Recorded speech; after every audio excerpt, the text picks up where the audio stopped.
Now, joining us via Skype from Nairobi is Africa 54 Managing Editor Vincent Makori. Vincent, good evening. What more can you tell us about Odinga's statement today? Well, good evening, Esther. A very, very significant statement today, highly anticipated for days now.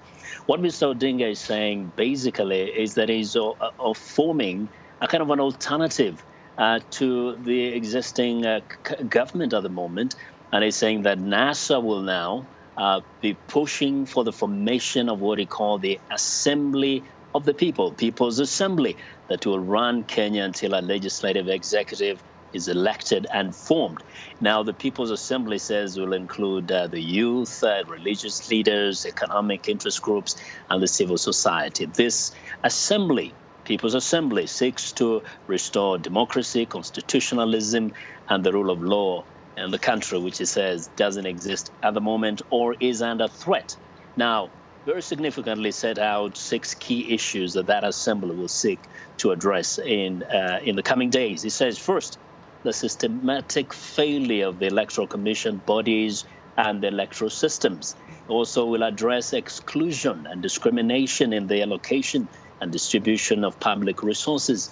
Mr. Odinga said the Assembly will also look at the inability of the state to deal with the root causes of political strife, which include poverty, unemployment, extreme inequality, and economic marginalization. Now, Vincent, that is quite a loaded statement. Any reaction so far from whatever quarters? Well, of course, they're trying to cast this as perhaps Odinga trying to form some alternative government. But the truth is that there have been also others who are concerned about the future of this country. For example, a coalition of trade unions, civil society, academicians, faith-based organizations, even people with disabilities and minorities under the umbrella We the People today said the October 26th rerun presidential election was a sham. And they have called President Kenyatta as lacking legitimacy. And also today, the National Council of Churches of Kenya, the NCCK leaders, also called for a press conference and have called for constitutional amendments to facilitate more inclusivity so that we don't have a situation which is the root cause of the problems of the winner takes it all. So it's not only Raila and his coalition that are concerned about the country's state and the future, but many more people, many more groups. Now, Vincent, with such major statements, yesterday the Electoral Board declaring Kenyatta the winner and today's announcement by Odinga, what is the general mood in the country?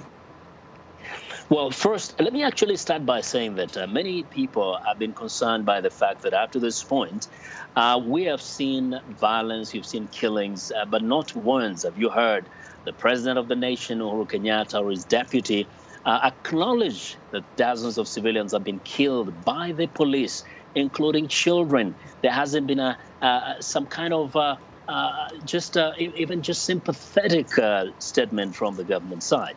Now, people are wondering whether this is showing a sense of insensitivity to certain groups of people. Most people say there is need to have a conversation by all stakeholders. It is not about Raila Odinga. It is about so many Kenyans who feel that there is something wrong and there is a need to address some issues which make Kenyans feel excluded from the mainstream. Vincent, thank you very much for your fantastic reporting as usual. See you tomorrow. Pleasure. Thank you. All right. Africa 54 Managing Editor Vincent Makori reporting live via Skype from Nairobi.